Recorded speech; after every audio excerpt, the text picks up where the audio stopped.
The stars around Earth burned cold and distant as they always had. But tonight, something changed. The darkness between those stars rippled like water disturbed by stones. Ships emerged from the void, hundreds of them, their hulls gleaming under the light of Sol. They were massive vessels, each one larger than anything humanity had ever built, according to the intelligence reports of the Zelthari Dominion. Admiral Kreshtara stood on the bridge of her flagship, the Eternal Conquest.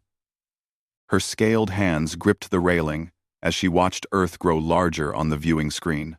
The planet looked so peaceful from up here, blue and green and utterly defenseless. Her 4 eyes studied the primitive satellites orbiting the world. Some were communications, relays. Others were simple observation platforms. Nothing that could threaten her fleet. "This will be over quickly," she said to her second officer. "The humans have barely left their own moon. They are children playing with fire." The second officer nodded agreement. The Zelthari had conquered 40 star systems over 3 centuries. They knew how to identify threats. Earth was not one. The human colony ships they had observed were slow and clumsy. Their mining operations in the asteroid belt used outdated fusion drives. Every piece of evidence suggested a species that had just learned to walk among the stars. Kreshtara opened a channel to all ships in her fleet. "Begin standard invasion protocol. Broadcast the terms of surrender on all frequencies." The message went out in hundreds of languages, translated by the Dominion's advanced computers. The words were always the same. "Submit to the Zelthari Dominion. Accept our rule. Resist and face extinction." It was a message that had brought dozens of species to their knees. Earth's response was silence. Kreshtara waited the customary 10 minutes. Still nothing. Perhaps the humans needed time to understand the situation. Perhaps their primitive governments were arguing among themselves about what to do. It did not matter. The Dominion had schedules to keep. "Target their military installations," she commanded. "Show them we are serious." Energy beams lanced down from orbit. Bright spears of destruction aimed at army bases and naval facilities across the planet's surface. Kreshtara watched the sensors, waiting for the satisfying readings that showed buildings turning to vapor and defensive positions being erased. The readings never came. Instead, the beams hit something else. Shields flickered into existence around the targeted areas, brilliant blue barriers that absorbed the Dominion's weapons fire. The shields held steady, not even flickering under the assault. "What is this?" Kreshtara's voice rose in surprise. "Those shields are military grade. Advanced military grade. Our scans showed nothing like this." Her tactical officer worked frantically at his console. "Admiral, the shields are operating on principles I do not recognize. The power requirements alone should be impossible for their infrastructure." Before Kreshtara could respond, alarms shrieked across the bridge. The defense satellites humanity had placed in orbit were activating, but these were not the simple observation platforms the Dominion's scouts had reported. Weapons ports opened along their hulls. Targeting sensors locked onto Zelthari ships with frightening speed. "Evasive maneuvers," Kreshtara shouted, but she was too slow. The satellites fired. Missiles streaked through space faster than anything in the Dominion arsenal. Point defense systems on the Zelthari ships engaged, destroying many of the incoming projectiles, but not all. 3 cruisers took hits. Their shields absorbed most of the damage, but the force of the impacts sent them spinning off course. Kreshtara felt her confidence crack. This was wrong. All of it was wrong. The intelligence had been clear. Earth was weak. Earth was defenseless. Earth was ready for conquest. "Pull back to high orbit," she ordered. "Regroup and reassess." The fleet obeyed, moving away from the planet with more caution than they had approached. As they retreated, a new signal came from Earth's surface. This time, the humans were not silent. A voice spoke in perfect Zelthari, with no translation needed. The accent was flawless. The grammar, precise. Someone on Earth had studied their language extensively. "You have made a grave mistake," the voice said. It was calm, almost pleasant, which made the words more disturbing. This is your only chance to withdraw. Leave our system now and never return. Continue this attack, and you will not survive. Krishtara felt her scales flush with anger. How dare these primitives threaten her? She commanded 300 warships. She had broken entire civilizations. Some upstart species with a few clever tricks would not dictate terms to the Zelthari Dominion. Open fire, she snarled. All ships, full assault. I want every defensive position on that planet reduced to ash. The fleet moved forward again, weapons charging for a devastating bombardment. This time there would be no restraint. This time the humans would learn the price of defiance. That was when the first human ships appeared. They came from behind the moon, accelerating at speeds that should have crushed any living crew. 12 vessels, sleek and deadly, shaped like daggers, forged in darkness. They moved with precision that suggested either perfect automation or pilots with reflexes beyond anything Krishtara had encountered. Unknown vessels approaching. Her sensor officer called out. Classification: Destroyer class. Speed: impossible. They are exceeding our maximum velocity by 40%. The human destroyers opened fire while still at extreme range. Their weapons were different from anything in the Dominion database. Magnetic acceleration cannons that fired solid projectiles at devastating velocities. Energy weapons that pulsed with strange frequencies. Missiles that maneuvered like living things. 2 Zelthari frigates exploded before they could even return fire. Krishtara watched in growing horror as her careful battle formation came apart. The human ships were too fast, too agile. They danced between her vessels like predators among prey. Every shot they fired found its mark. Every maneuver put them in the perfect position to strike. How? She whispered. How is this possible? No one on her bridge had an answer. They were all too busy trying to survive. 70 years ago, the deep space exploration vessel Pathfinder was conducting a routine survey mission beyond the orbit of Pluto. The crew of 18 scientists and engineers expected to find asteroids, maybe some interesting ice formations, perhaps data that would help them understand the formation of the solar system. They did not expect to find a graveyard. The ship appeared on their sensors like a ghost. It was massive, easily 3 times the size of any vessel humanity had ever constructed. Its hull was dark, absorbing light rather than reflecting it. Power readings showed 0. Life signs showed 0. It had been floating in the cold emptiness for thousands of years, maybe longer. Dr. Sarah Chen was the mission commander. She made the decision to investigate despite the risks. Her team suited up and crossed the void to the alien wreck. What they found inside changed everything humanity thought it knew about the universe. The ship belonged to a species that called themselves the Architects. The translation came from computer systems that still functioned after millennia of abandonment. The Architects had been master builders and weapon makers. Their technology was so advanced, it seemed like magic to the humans exploring the wreck. But the Architects were gone. Extinct. Destroyed by something they called the consuming dark in their final logs. The records were fragmentary and corrupted by time. But the message was clear. The Architects had built weapons powerful enough to crack planets.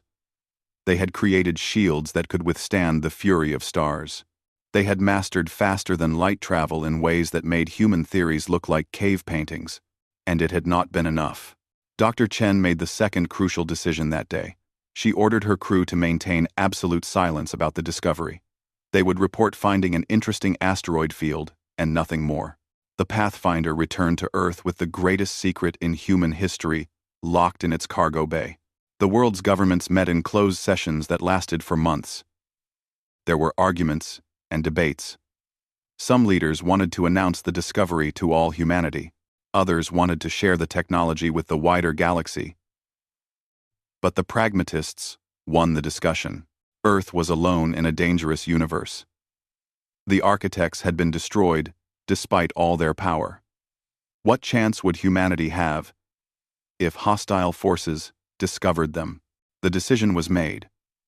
Humanity would study the architect technology in absolute secrecy. They would learn everything they could. They would build weapons and ships using knowledge stolen from a dead civilization, and they would hide their true capabilities from any aliens who might be watching. The United Earth Space Command was formed. But it was not the military organization that the public knew about. That version was a facade, deliberately kept underfunded and equipped with outdated technology. The real UESC operated from hidden bases on the dark side of the moon, in asteroid facilities disguised as mining operations, and in underground complexes buried miles beneath Earth's surface. Scientists and engineers worked in these secret facilities for decades. They took the architect designs and adapted them to human needs. The aliens had used exotic matter for their power sources. Humans learned to create it in controlled conditions. The architects had weapons that manipulated gravity itself. Human physicists unlocked those secrets, one equation at a time. But Earth's leaders did more than just steal technology. They studied the galaxy around them in secret. Observation posts were hidden throughout the solar system. Their sensors pointed outward. Stealthed probes were sent to nearby star systems to watch and learn. Humanity discovered they were not alone. The galaxy was full of life. The Zelthari Dominion controlled 40 systems with an iron fist. The Galactic Council governed trade and diplomacy between hundreds of species. Wars were fought over resources and territory. Empires rose and fell. Earth watched it all and learned valuable lessons. They saw the Dominion's tactics during the conquest of the Velar system. They observed how the Council's military forces responded to pirate threats. They studied battle formations and weapon systems and strategic mistakes. Every piece of information was recorded and analyzed. The public space program continued its slow expansion. Colony ships were built using conventional fusion drives. Mining operations in the asteroid belt used visible infrastructure. Earth applied for and was granted membership in the Galactic Council's Associate Program for Developing Worlds. Human diplomats traveled to other systems in obvious, slow, outdated vessels. No one suspected the truth. Behind the scenes, construction continued. The first true warship rolled out of the lunar shipyards 30 years after the Pathfinder's discovery. It was a destroyer. Sleek and deadly, incorporating the best of both human and architect engineering. More followed. Cruisers, battleships, carriers. Weapons were tested in the outer solar system, where no one was watching. Soldiers trained in facilities built into the walls of extinct volcanic calderas. Pilots learned to fly craft that could pull maneuvers no other species could survive. Protected by inertial dampening fields that the architects had perfected, Earth built not just a military force but an entire hidden infrastructure capable of supporting it. Factories on Mars produced ammunition and parts. Automated refineries on Jupiter's moons processed exotic matter. Vast computer networks spread across the solar system, coordinating defense plans and tactical scenarios. The generals and admirals of the true UESC planned for every possibility. What if the Dominion invaded? What if the Council discovered Earth's deception? What if something worse than the architect's ancient enemy appeared? For each scenario, there were response plans and contingencies. Captain Alexandra Chen, granddaughter of the woman who discovered the architect ship, took command of the UESS Indomitable on the day of its launch. The Supercarrier was the culmination of everything humanity had learned. 15 kilometers of weapons and armor, and technology that would make the architects themselves proud. It was humanity's guardian, and its sword, ready to be drawn when the day of reckoning finally arrived. That day came when the Zelthari Dominion's scout ships were detected entering the outer solar system.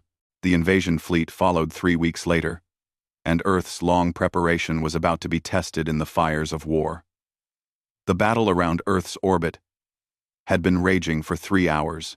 Kresh Tara's fleet of 300 warships was locked in combat with just 12 human destroyers, and she was losing. The thought was so absurd she would have laughed if not for the growing list of casualties scrolling across her command console. 19 ships destroyed, 34 damaged and falling back. And the humans had lost exactly 0 vessels. Their destroyers danced through space like they were performing an art rather than fighting a war. Every maneuver was perfect, every shot precisely calculated. It was like fighting ghosts that could kill. Pull back to the edge of the engagement zone, Krishtara ordered. Reform the fleet into defensive posture. We need to regroup. Her officers obeyed with relief evident in their movements. The Zelthari warships began a coordinated retreat, moving away from Earth and its deadly defenders. Krishtara knew what had to happen next. She had to call for reinforcements from the Dominion core worlds. This would be a humiliating admission of failure, but better humiliation than complete destruction. She opened her mouth to give the order. The words never came out. Every sensor on every ship in her fleet screamed warnings at the same instant. The sound was deafening. A chorus of alarms that made her crew flinch. Krishtara's 4 eyes fixed on the main display screen, where something impossible was happening at the edge of the solar system. Space was tearing itself apart. The gravitic distortion was enormous, larger than anything in the Dominion's military database. Reality rippled like fabric being pulled by invisible hands. Energy readings spiked off the charts. For a moment, Krishtara thought a star was being born right there in the Sol system. But this was different. This was controlled. This was deliberate. What is that? Her tactical officer whispered. The answer came as the distortion collapsed and something emerged from the wound in space. The ship that appeared was beyond anything Krishtara had imagined humanity could build. It was a monster of metal and purpose. 15 kilometers of death stretching across the black. The hull was a mix of smooth curves and aggressive angles, beautiful and terrible at the same time. Weapon ports covered every surface, hundreds of them, maybe thousands. Launch bays ran along the sides, already opening to disgorge smaller craft. Size? Krishtara managed to ask. 15.3 kilometers, her sensor officer reported in a shaking voice. Mass readings are off scale. Power signatures are higher than our entire fleet combined. Admiral, that ship has enough firepower to destroy everything in this system. 6 more ships translated into real space around the massive carrier. These were smaller but still enormous by any reasonable standard. Each one was a battleship that dwarfed Krishtara's flagship. They moved into formation with mechanical precision, creating a wall of steel between Earth and the Zelthari fleet. Fighter craft began pouring from the carrier's launch bays.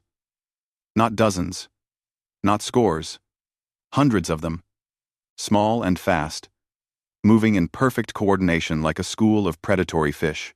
They formed up into squadrons, each group moving as a single unit with inhuman precision. Krishtara felt something she had not experienced in her 40 years of military service. True fear. The kind that made her scales itch and her breathing quicken. This was not a battle she could win.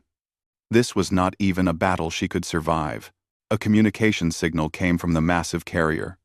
It bypassed her security protocols like they were not even there, forcing itself onto every screen on her bridge. A human face appeared, female, with dark hair and eyes that held no mercy.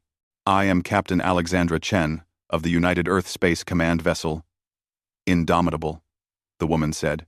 Her voice was calm, professional, utterly confident. You have attacked our world. You have killed our people. This is humanity's final warning. Leave our system immediately, or we will show you why the architects feared what they created. The architects. The name sent a chill through Krishtara's entire body. Every species in the galaxy knew stories about them. The ancient builders who had vanished thousands of years ago, leaving behind ruins and mysteries. The Dominion had explored some of those ruins. They had found technology they could barely understand, much less replicate, and the humans had mastered it. How? Krishtara asked, though she knew the transmission was one way. How did you hide all this? Her second officer was pulling up tactical data with frantic movements. Admiral, we cannot win this engagement. That carrier alone outguns our entire fleet. The battleships are each equal to our most powerful vessels. And those fighters are using propulsion systems that violate known physics. Kresh Tara looked at the data. She looked at the human ships arranged before her. She looked at the 12 destroyers that had torn her fleet apart, and realized they were just a warm-up. A test. A way for the humans to measure her forces before bringing in their real weapons. Pride warred with survival instinct. The Dominion had never retreated from a lesser species. To withdraw now would mark her as a failure and a coward. Her career would be over. Her name would be remembered as the admiral who ran from primitives. But if she stayed, her name would be remembered as the admiral who got 300 ships and their crews killed for nothing. The decision should have been easy. It was not. Kresh Tara had spent her entire life believing in the superiority of the Zelthari Dominion. That belief was being shattered, and she found herself grasping for anything to hold on to. "Prepare weapons," she said quietly. "Target the carrier. If we can destroy their command ship, the rest might falter." Her tactical officer turned to stare at her. "Do it," Kresh Tara snapped. "We are the Zelthari Dominion. We do not flee from battle." The fleet's weapons began charging. Energy signatures spiked as the main guns powered up. Missile tubes loaded. Every ship in the formation locked onto the massive human carrier. Captain Chen's face disappeared from the screen. For a moment, there was silence, as if the universe itself was holding its breath. Then, the Indomitable responded. The carrier's point defense systems activated first. Turrets along its hull tracked every Zelthari ship with inhuman speed. The 6 battleships moved forward, placing themselves in defensive positions. The fighter craft formed a screen, ready to intercept any attack. "Admiral," her sensor officer called out. "The carrier is charging a primary weapon. Energy readings are beyond anything in our database. If that fires, it will cut through our shields like they are not there." Kresh Tara watched the tactical display. She saw her fleet, damaged and demoralized, preparing for one final attack. She saw the human ships, untouched and ready, waiting for her to make the fatal mistake. She saw 300 ships and thousands of lives about to be thrown away for nothing but pride. "All ships," she said, and her voice was bitter as ash. "Stand down, disengage weapons and prepare for retreat." Kresh Tara's order to stand down lasted exactly 12 seconds before her own pride overruled her survival instinct. She looked at the human ships, waiting in formation, and something inside her snapped. They were primitives. They were supposed to be weak. Everything she believed about the natural order of the galaxy demanded she not accept this humiliation. "Belay that order," she snarled. "All ships, attack formation. Target the carrier. Fire everything." Her bridge crew hesitated. She saw the doubt in their eyes, the fear, but also the ingrained obedience to authority that the Dominion bred into its military. They obeyed. 300 warships opened fire as one. Energy beams crossed the distance between the fleets in microseconds. Missiles launched by the thousands, their engines burning bright in the darkness. Kinetic rounds were hurled from magnetic cannons. It was the full fury of the Zelthari Dominion's war machine, enough firepower to reduce a planet to molten slag. The Indomitable did not even flinch. Point defense systems along the carrier's hull came alive. Thousands of turrets swiveled and tracked and fired in perfect synchronization. The incoming missiles were shredded before they could get within 10 kilometers. Energy beams were absorbed by shields that shimmered with power the Dominion's engineers could only dream of building. Kinetic rounds were intercepted by precision laser fire that turned them into expanding clouds of superheated gas. Not a single shot reached the carrier's hull. Captain Chen's face reappeared on Kresh Tara's screen. The human woman looked disappointed, like a teacher watching a promising student fail a simple test. "You were warned," Chen said simply. The Indomitable opened fire. The carrier's main railguns spoke first. They were massive weapons running the entire length of the ship, using magnetic acceleration to fire projectiles at a significant fraction of light speed. The rounds were depleted uranium wrapped around exotic matter cores that destabilized on impact. a Zelthari battleship took the first shot directly to its bow. The projectile punched through shields that could withstand nuclear detonations. It carved through armor plate like it was tissue paper. The exotic matter core detonated inside the ship's reactor chamber, and the battleship simply ceased to exist. One moment it was there. The next, it was an expanding sphere of debris and radiation. The human battleships joined the attack. Their weapons were only slightly smaller than the Indomitable's main guns, but they were more numerous. They fired in coordinated volleys, targeting the largest ships in the Zelthari formation. 3 more capital ships died in the first minute. Then the fighters entered the battle. There were hundreds of them, each one piloted by either a human with reflexes enhanced by neural interfaces or by artificial intelligences that thought faster than any biological mind. They moved in patterns that seemed random, but were actually carefully choreographed chaos. They used gravitational slingshots around debris to change direction without slowing. They fired missiles that could turn on a single credit and follow targets through impossible maneuvers. The Zelthari fighter screen collapsed in minutes. The human craft were simply too fast, too agile, too precisely coordinated. They worked together like fingers on a hand, supporting each other, covering each other, moving as a single entity with hundreds of parts. Krishtara watched her fleet being torn apart and felt something break inside her mind. This was not a battle. This was an execution. The humans were not just winning, they were demonstrating absolute superiority in every aspect of warfare. Evasive maneuvers, she screamed, but her ships were too slow. A human destroyer appeared from behind a debris cloud and raked her formation with sustained fire. 5 cruisers were crippled in seconds, their engines destroyed, life support failing. The Indomitable was barely using its full arsenal. Krishtara could see that on her tactical display. The carrier had weapons it had not even activated yet. It was holding back, fighting with just a fraction of its capability, and it was still winning effortlessly. "Admiral, we have lost 30% of the fleet," her tactical officer reported. His voice was hollow, shocked. 40 ships destroyed, 50 more disabled. The humans have suffered 0 casualties. 0 casualties. 300 ships against 19, and the humans had not lost a single vessel, had not even taken serious damage. Their shields were still at full strength. Their formations were still perfect. They fought like machines, cold and efficient, and utterly merciless. Then, the Indomitable showed its true power. A weapon port opened on the carrier's bow that had not been visible before.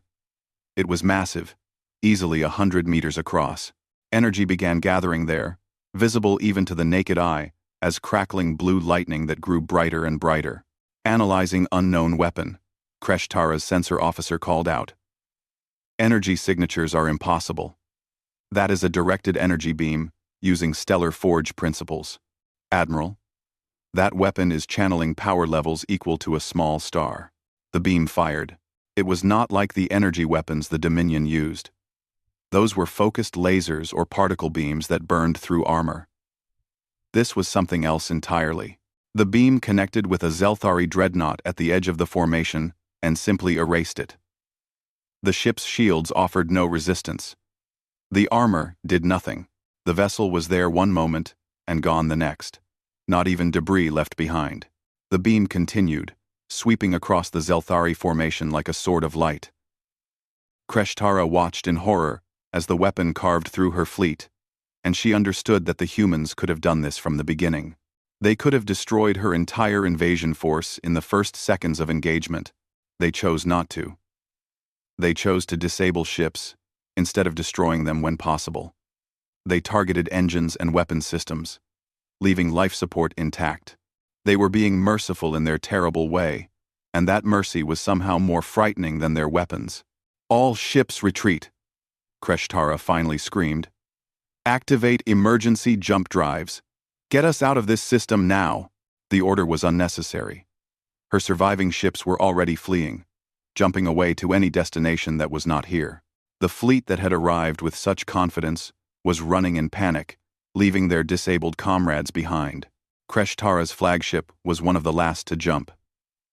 As the coordinates locked in, and the drive prepared to tear a hole in space, she took one final look at the Earth system. The Indomitable sat there like a monument to human power, untouched, barely tested. The 12 destroyers that had started this fight were still active, still deadly. Fighter craft were already returning to their carriers, their work done, the jump drive activated, and reality twisted. The last thing Krishtara saw before Sol disappeared was Captain Chen's face on her screen. The human woman was not smiling, not gloating. She simply looked tired and sad, like someone who had done a necessary but unpleasant task. Krishtara's flagship emerged in empty space 3 light-years away. Around her, other surviving ships appeared, some heavily damaged, all demoralized. She had brought 300 warships to conquer a primitive world. She was returning with less than 200, many of them crippled.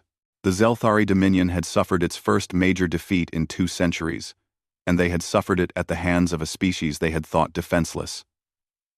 The news would spread across the galaxy. The balance of power was about to change forever. The news spread across the galaxy faster than any ship could travel. The Zelthari survivors told their story, and at first, no one believed them. Earth, the primitive world that sent out slow colony ships and struggled to mine its own asteroid belt? That Earth had destroyed the Dominion's invasion fleet? But then the evidence came. Sensor recordings from the surviving ships. Images of the massive human carrier that should not exist. Tactical data showing weapons that operated on principles the Galactic Council's best scientists could not explain. The proof was undeniable. Earth had been hiding its true capabilities for decades. The Galactic Council convened an emergency session on their home world of Nexus Prime. The council chamber was a massive dome that could hold representatives from 500 species. Today, it was packed beyond capacity. Everyone wanted to hear what would be decided about humanity. Counselor Vex's Kara of the Teldari spoke first.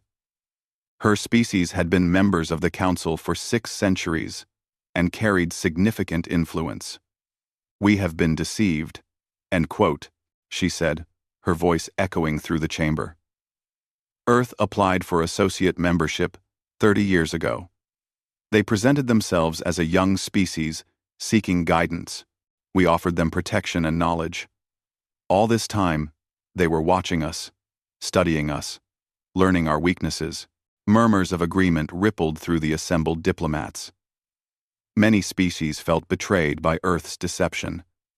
They had extended friendship to humanity, and humanity had responded with lies. But not everyone agreed. Counselor Jarn of the Peaceful Quailer raised a tentacle. Were they wrong to hide? Look at what happened when the Dominion discovered them. The Zelthari came with 300 warships to conquer and enslave. If Earth had been as weak as they pretended, their entire species would now be in chains. Perhaps their deception was not malice, but wisdom. The debate raged for hours.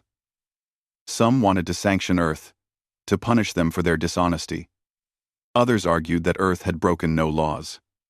Hiding military capabilities was not a crime. If it were, half the species in the galaxy would be guilty.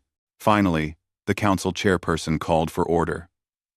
She was an ancient being, of a species so old, their name was lost to time. "The question before us is simple," she said. "What do we do about Earth? They are clearly powerful enough to be a major force in galactic affairs. Do we treat them as enemies, or as potential allies?"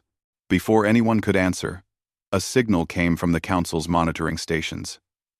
Ships were approaching Nexus Prime. Unknown ships. Many of them. The Council chamber's viewing screens activated, showing the space around their world. 12 vessels emerged from faster-than-light travel. Their hulls gleaming. They were sleek and beautiful, incorporating design elements that reminded the older species of architect ruins. These were not the clumsy human ships the galaxy had seen before.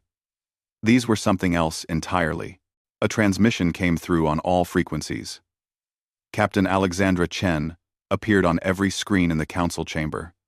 She was not in military uniform this time, but wore formal diplomatic attire. Behind her stood representatives from Earth's various governments, a unified front. "Greetings to the Galactic Council," Chen said. "I am Captain Chen of the United Earth Space Command.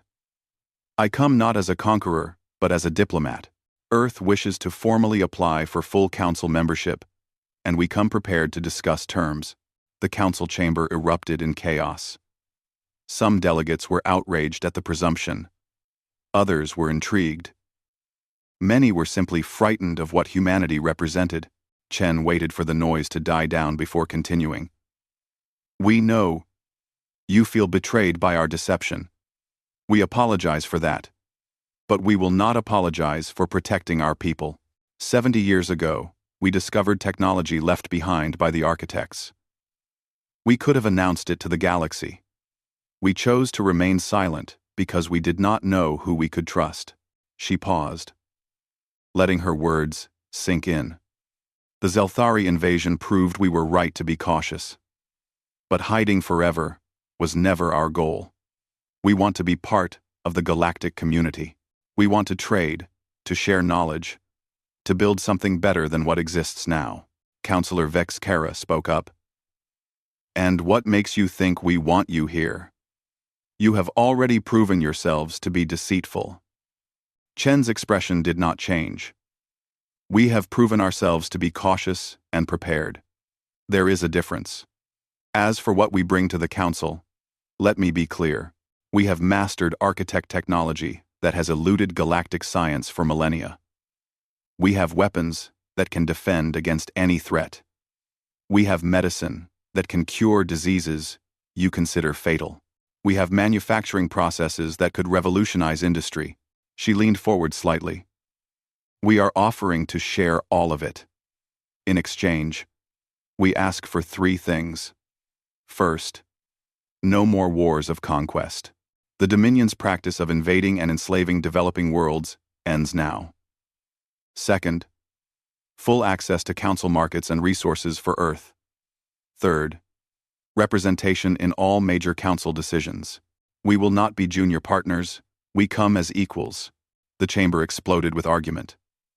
Many species were outraged by Earth's demands. Who were these newcomers to dictate terms? But others were already calculating. Access to architect technology would be worth almost any price. Counselor Jarn spoke again. "You speak of sharing technology, but you come in warships. You speak of peace, but you destroyed a Dominion fleet. How can we trust your intentions?" Chen nodded, as if expecting the question. "The Indomitable remains in the Sol system. It will stay there as a guardian of Earth and a reminder of what we can do if threatened. But these ships," she gestured to the vessels outside, "are diplomatic craft. Armed for defense, but built for peace. We do not want war with the Council. We want partnership." She looked directly at the viewing sensor, and it felt like she was making eye contact with every being in the chamber. "The galaxy is not as safe as you believe. The architects were destroyed by something terrible. We have studied their records.